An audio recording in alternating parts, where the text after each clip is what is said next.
የኖህ መርከብ። ከረጅም ዓመታት በፊት ዓለም አሁን ከምናውቃት እጅግ የተለየች ነበረች። ሰዎች እርስ በራሳቸው መልካም መሆን የተዉበት ወቅት ነበር። በዚህ ምትክ እንደውም ራስ ወዳድና ስግብግብ ነበሩ። ምድርም የሐዘንና የጨለማ አድርገዋት ነበር። ከላይ ሆኖ የሚያከናውኑትን በሙሉ ፈጣሪ ይመለከት ነበር። በስራቸውም እጅጉን ተከፍቶ ነበረ። ነገር ግን ከነዚህ ሁላ ሰዎች መሃል ኖህ የተባለ አንድ የተለየ ሰው ነበር። ኖህ እንደ ሌሎቹ ሰዎች አልነበረም። ይልቁኑ ልበቀና፣ ለቤተሰቦቹም ሁልጊዜ የሚጨነቅና ትክክል የሆነውን የሚያደርግ ሰው ነበር። በዚህ ደግነቱ እግዚአብሔር ተመልክቶት ነበር። አንድ ቀን እግዚአብሔር አምላክ ኖህን አነጋገረው። ምድርንም በንፍር ውሃ ሊያጥለቀልቃት እንደሆነ ነገረው። ኖህ በመልካምነቱ ፈጣሪ ከዚህ ጥፋቱ እርሱንና ቤተሰቡን ሊጠብቃቸው እንደሆነ ነገረው። ፈጣሪም ለኖህ ከዚህ የጥፋት ውሃ ለመዳን መርከብን እንዲሰራ አዘዘው። የኖህ መርከብ ልክ እንደምናውቃቸው መርከቦች አይደለም። ይልቁኑ በጣም ትልቅ፣ ከትልቅነቱም የተነሳ የኖህ ቤተሰብን መያዝ የሚችልና ምድር ላይ ካሉ ሁሉም እንስሳት ሁለት መያዝ የሚችል ነው። ኖህ ፈጣሪው ያዘዘውን መርከብ መስራት ጀመረ።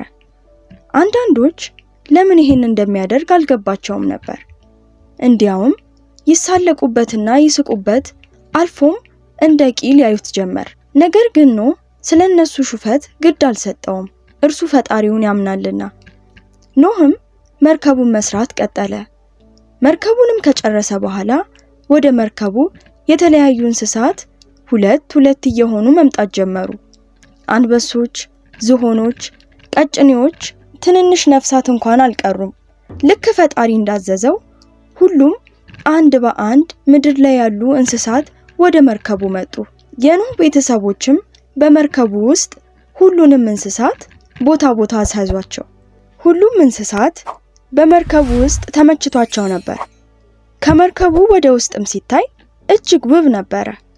ሁሉም እንስሳት በአንድ ላይ በሰላም መኖር ጀምረው ነበር። እናም ሰማዩ መጨለም ጀመረ።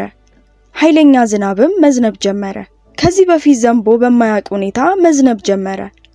ንፍር ውሃ ከሰማይ ቀንና ሌሊት ያለማቋረጥ ለ40 ቀናት ይወርድ ጀመር። ዝናቡም እጅግ ኃይለኛ ስለነበር ሙሉ ከተማውንና ሰዎችን አጥለቅልቆ ነበረ። ምድር ላይ የነበሩ ሁሉንም አጥፍቶ ነበር። በመርከቡ ውስጥ ያሉ ኖህና ቤተሰቦቹ እንዲሁም እንስሳቱ ሁሉ ከዚህ የጥፋት ውሃ ተጠብቀው ነበር። ዝናቡንና መብረቁን ሰምተውታል። ወደ ምድር የመመለሻቸውንም ቀን በትዕግስት ይጠባበቁ ጀመር። በመጨረሻም ዝናቡ አቆመ። ነገር ግን ምድር አሁንም በውሃ እንደተሞላች ነበር። ኖህም ወደ ምድር መመለስ ይችሉ ዘንድ እንድታጣራ ቁራን ወደ ምድር ላካት። ነገር ግን መልሳ አልመጣችም ነበር። እርግብንም ላካት። እሷም ማረፊያ ስላጣች ወደ መርከቡ እያዘነች ተመለሰች። ቀናትን ጠብቆ ኖህ መልሶ እርግቧን ላካት። በዚህ ጊዜ እርግቧ ውሃው እንደቀነሰና ሕይወት መልሶ እንደጀመረ ልትናገር የወይራ ዝንጣፊ ይዛ መጣች። የኖህ መርከብም የተራራ ጫፍ ላይ አረፈ። ምድርም በሚገባ ደርቃ ነበርና ከመርከቡ አሁን መውጣት ይችላሉ። ኖህና ቤተሰቦቹ እንዲሁም እንስሳቱ የመርከቡን በር ከፍተው ወጡ። ንጹህ አየርንም በደስታ ተነፈሱ። ለፈጣሪያቸውም ምስጋናን አቀረቡ።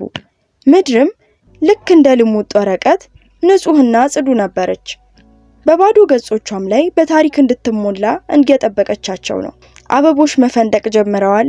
ዛፎችም መልሰው አረንጓዴነታቸውን እየያዙ ነው። ወደ ምድር ከመጡ በኋላም ኖህ በጥፋቱ ውሃ እጅግ አዘነ።